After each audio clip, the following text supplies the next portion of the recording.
Good day to all. My name is Alejandro Leluar and I work for the US Drive-In Council. At USDBC, one of our tasks is to keep track of the international drive-in market, and that includes, of course, paying close attention to our fellow farmers of the South America in Argentina. I am today with Nicolás Karnoubi, the manager of the Pulses division of OLEGA, one of the main drive-in exporting companies in that country. Nicolás is also the current president of CLERA, the Argentinian Chamber of Pulses, and he was kind enough to join us today to share his thoughts about the 2021 drive-in crop. Nicolás, thank you very much for joining me today and share your thoughts with the US drive-in industry. Hello, Alejandro. Good afternoon. Well, it's a pleasure being with you. It's a pleasure for me. Thank you. Great. Nicolás, could you share your thoughts of or a general overview of the Argentinian 2021 drive-in crop? Yes, sure. I can tell you a little bit about the crop. The 2021 crop was planted as always. Argentina has one crop every year. The crop was planted in the months of February. We start, let's say, at the end of January, planting the black beans and the rest of the beans during February. The crop was planted under excellent conditions. This is very important to remark. It was one of the years I remember that the conditions of the soil, of humidity, and the general conditions of the weather and of the seed was really good. And the most important thing is the crop was planted on time, and we don't need practically any replant, what we call it, to plant again because of any issue with the weather. So we started very, very good indeed, the 2021.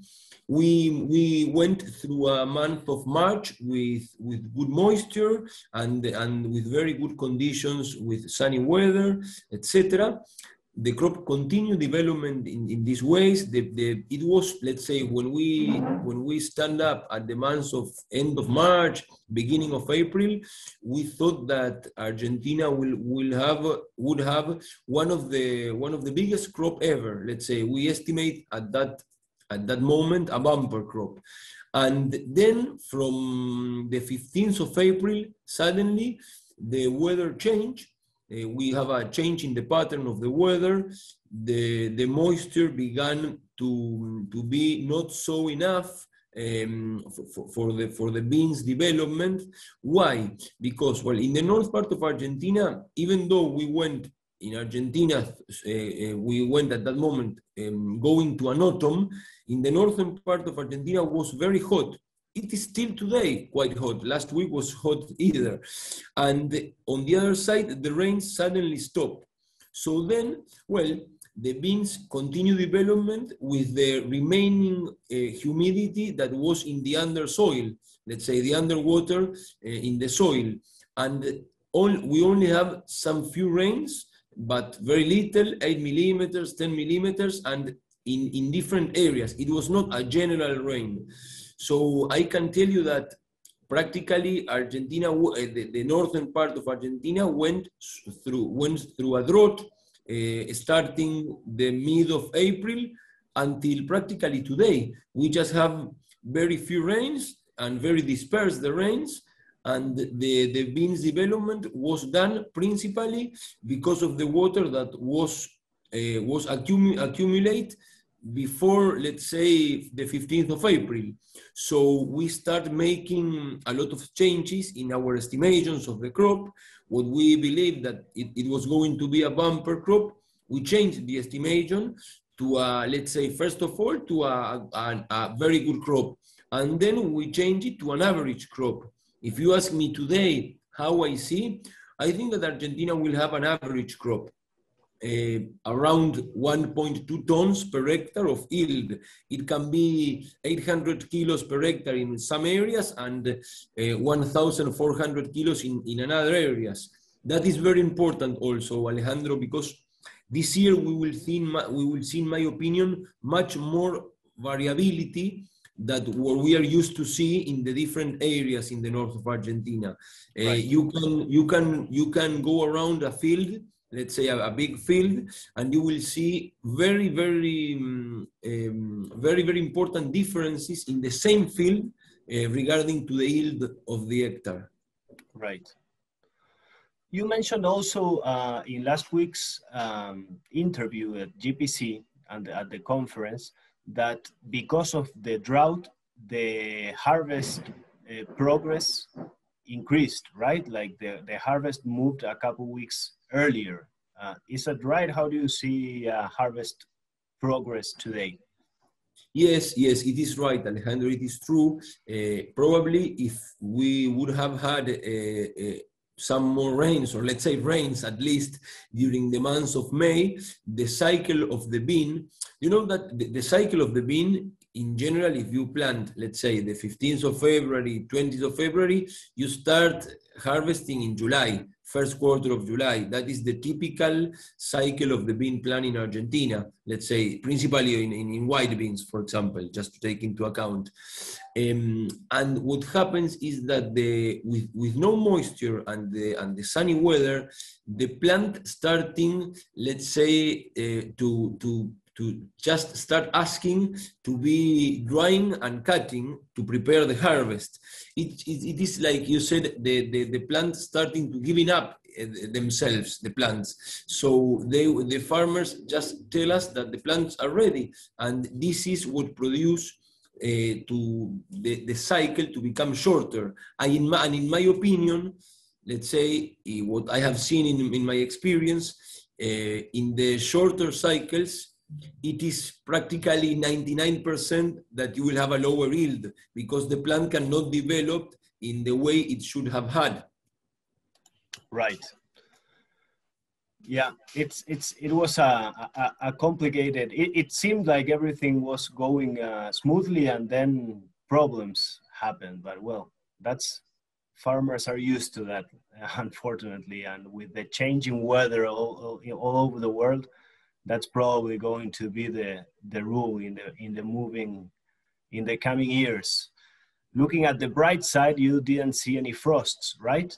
This year because of the warmer climate? No, we are not seeing them. Well, the last weekend, Saturday and Sunday was quite cold, but we don't see any frost. And I know as a positive thing, we are not seeing them in the forecast. But well, we need to be very careful and look at the forecast very, very, very closely because well, with the weather, you never know. Maybe. Right. It's impossible to forecast the weather in, let's say, and to be 100% sure of what will going to happen. But well, it's a positive thing. And the second positive thing is that as it was very dry, we hope that we will have a great quality this year. I see. Do you think it would be fair to think that since alluvias are planted later and upper north, that it will suffer the most because of the dry conditions of the end of the cycle? I think that if you look around, how is the division of the different types of beans planted in the northern part of Argentina. The northern part of Argentina is very big because we are talking about of distances maybe of the north, very in the north to not so in the north of 400 or 500 kilometers away from each other. I believe that every bean will suffer these consequences of the drought. Maybe it depends on the area. I cannot say that the white beans especially will suffer at the most. We are seeing that the black beans, for example, in the black beans, we are 40% in the advance of the harvest. And we are seeing that for the moment, the yields are very good in Tucumán, and they are not going to be so good in the north. So I cannot assure that the white beans will suffer more than any other different type of bean. I see. It's usually when we follow up the harvest in Argentina, we see like a division between north, center, and south, but it seems like this year it's all more like mixed up, right? Yes, it is a little bit mixed up. It is true. I think that the area has changed, and the farming policy has changed in Argentina in the last years. We are seeing that every bean is planted in a lot of areas. Maybe not the most suitable ones, but it is a business, just to say. And we will see that this year will change completely with the high prices of the soy and of the corn. Each year is a different one. This year we also have a lot of mung beans, that it is not a traditional crop in Argentina.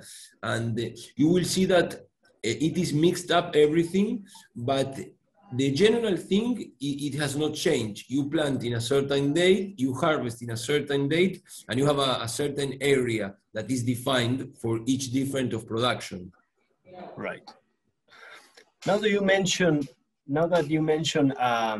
corn and soybeans, how do you see dry beans in Argentina competing against soybean, corn, and the other major commodities in the coming years with the increasing prices of soybean and corn especially? Well, it is a hard competition, really a hard one. First of all, well, in Argentina, the next crop for the soy and of the corn will be planted, let's say, between October and December, depending on the area of Argentina.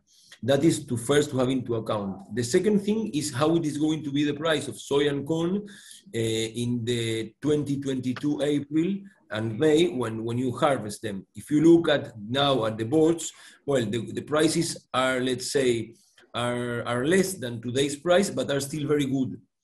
I am seeing that the competition will be hard because I am feeling that in other crops, like for example peanuts in the province of Córdoba, and I am seeing that when we start thinking the next crop for the beans, we will have a very difficult competition, especially in the lease of the land. The lease of the land will be the key factor to produce beans, and as I explained last week in GPC, I think that if beans don't have good prices, they will suffer a lot the decrease in the production for next year.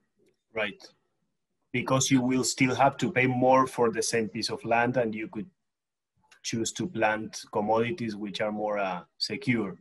Obviously, it is much more secure, as you said, because you know what you are going to, you know the price at which you are going to sell. In the beans, it's practically impossible to know that.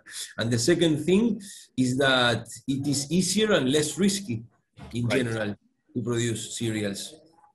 Yeah, I think that's the sort of the case everywhere. So yes, it is. Argentina is part of the world tendency, and the farmers make their calculations, and they have to gain money. If they don't obtain money, they will switch to another crop. We are here in Argentina. We have a lot of experience in that because, well, we have that we have duties for export duties for soy and for corn and for a lot of other products also, and we have a lot of policies that change the prices you can sell the crop. So you have to be very close and to look at it carefully. But it is completely sure that for the next crop, we'll have a hard competition to play with the soy and with the corn. Right. And adding more pressure to the market is the fact that China is practically out of the dry bean exports, right? How do you see that playing in the future? And excuse me, I am asking you for like your crystal ball, but with China out of the market, it seems like the world needs to grow more dry beans, especially blacks. But you also have, on the other hand, the competition from soybean and corn. So it's kind of a complicated situation, right? Going to China, we have to think that we have to analyze this in two different ways. It is completely true, and we see the fact that China is becoming a net importer of beans, but not only of beans. It is becoming an importer of peas, of peanuts, and of other products that a few years ago it was a big exporter, or let's say an important exporter. I think that this is a fact, it's not a tendency. What it is for me a tendency is that we have to follow the market of China and see if indeed they will become a net importer of these things, or if they will replace the beans and the peas, or in the case of the peanuts that I know very well, for other products. For example, they can replace the pulses for meat, because they are becoming a richer country with people earning more money. They are going to another degree in their economy. So we have to follow this and to see. I think that we will have a lot of chances of making beans business to China.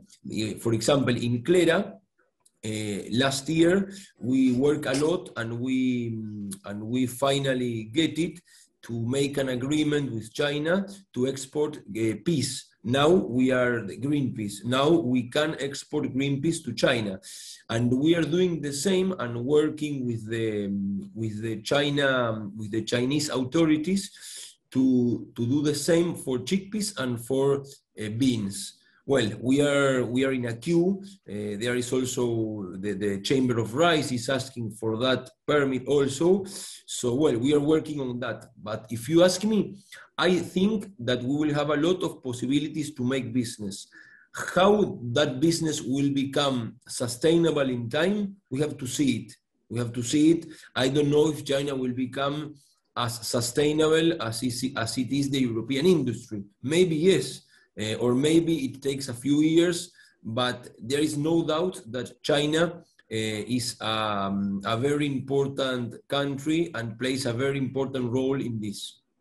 It is surprising how fast they can change their production, right? It's like they move in and out of a market, and it's, I don't know. I think that's like a unique capability of China being a communist country. The fact that they can ask their growers or to rapidly change from one crop to another. So that's an important point. It's difficult for the world to adjust when you have such a sudden changes. It is true. It is true. It is completely true. Well, they change very quickly. There are a lot of people. Also, it is very important in China. The production it is very different from Argentina. In Argentina, we have huge owners of land, and when we speak of a production in Argentina, let's say, for example, of soy and corn, I know the most little farmers they produce 150, 200 hectares. The most, let's say the most smallest. The smallest ones. And if we have to speak of the biggest ones, well, we can talk of thousands and thousands of hectares. That's why also they can change. They don't control huge amount of land, so it is easy to change the logistics, the machinery, the experience, the seed, and all the things that we need. Nicolás, now that we are discussing the international market, one thing that it's kind of generating some buzz, as you know, it's the fact of the European Union asking for changes in the maximum residue limits of agrochemicals. Is that also on CLERA's agenda? Yes, completely it is, and we are working a lot with the farmers and with the farm entities to try to explain them and let's say the word is not convince them, to explaining them very well that we will need to fulfill the EU regulations to export to that market. And it is not only a EU regulation, it is now an EU regulation, but it will be a worldwide regulation in the near future. So we are working very close in all our traceability, all the producers, the processors and the exporters as a chain. We are working a lot in trying to, let's say, to fulfill the glyphosate amount. For example, in Europe it's 2 ppm, and we are trying to explain the farmers to change for a different products that don't have a residue, etc. It is not a change, Alejandro, that we will see, let's say, in the next weeks, for example. But I am completely sure that... I hope not. Yeah.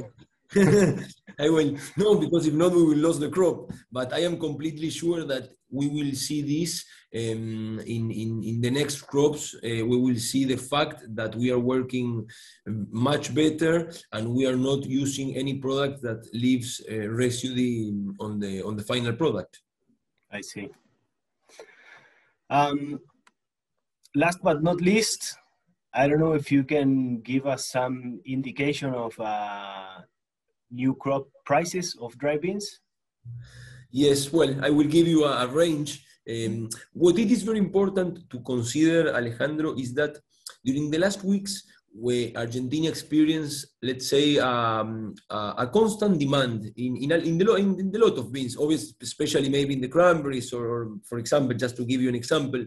But in Argentina, the white beans and the color beans practically were not harvested, just a few lots, and with very few indication of a tendency. And farmers now are waiting to see how it is going to be the caliber distribution, not only the yield and the quality, but also the caliber distribution. Remember that last year, Argentina pre-sold, let's say, I don't know, 25% of the crop of caliber 185, 190, for example, that it is our, let's say, average size in a normal crop year with a normal development of the plant.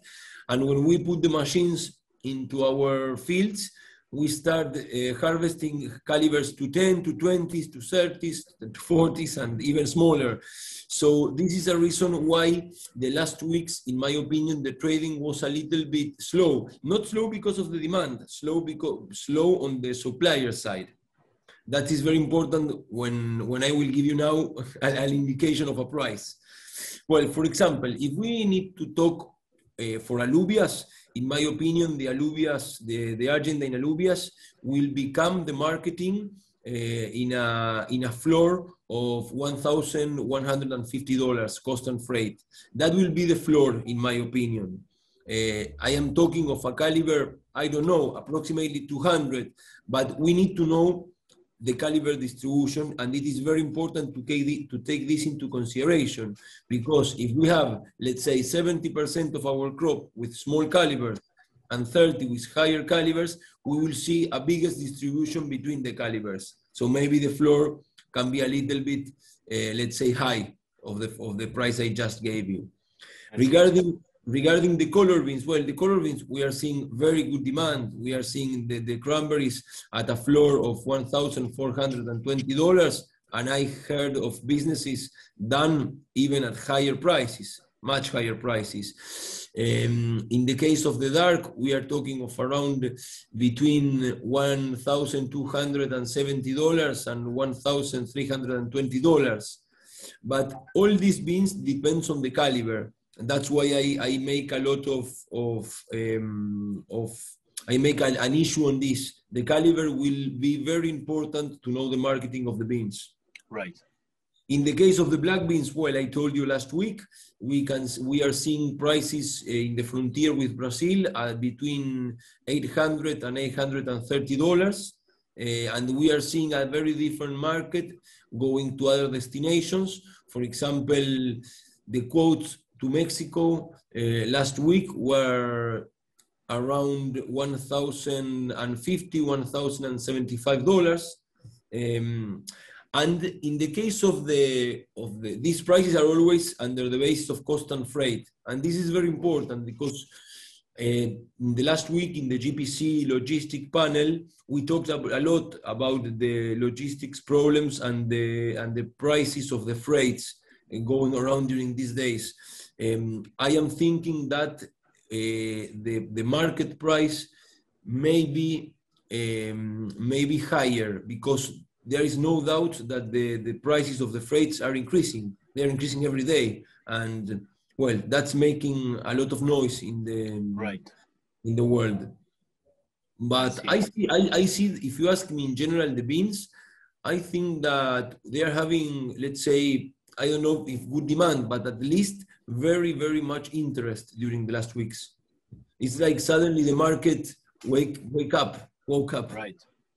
Do you think like the proportion of pre-contracted businesses is increasing with the years? No,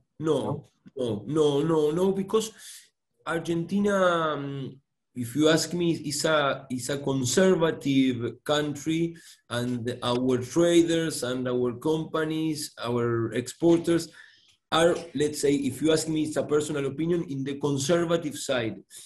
Argentina has an excellent reputation in fulfilling the contracts. Excellent.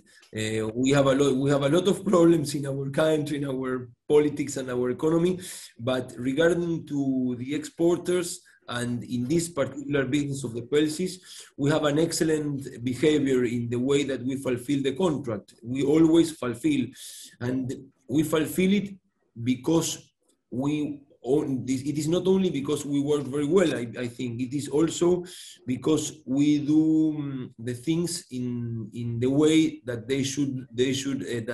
we do the things in the correct way. We are conservative in the way we sell, and we never sell something that it is possible that in the future you cannot fulfill the obligation. I see. I know you're very busy. Thank you very much. I don't know if you want to add any comments. No, just to thank to you, Alejandro. Thanks the U.S. Driving Council for letting me be part of the interview. And well, whatever you need to ask me, feel free, please. No, of course. Thank you very much. Thank you very much, Alejandro. Have a good afternoon.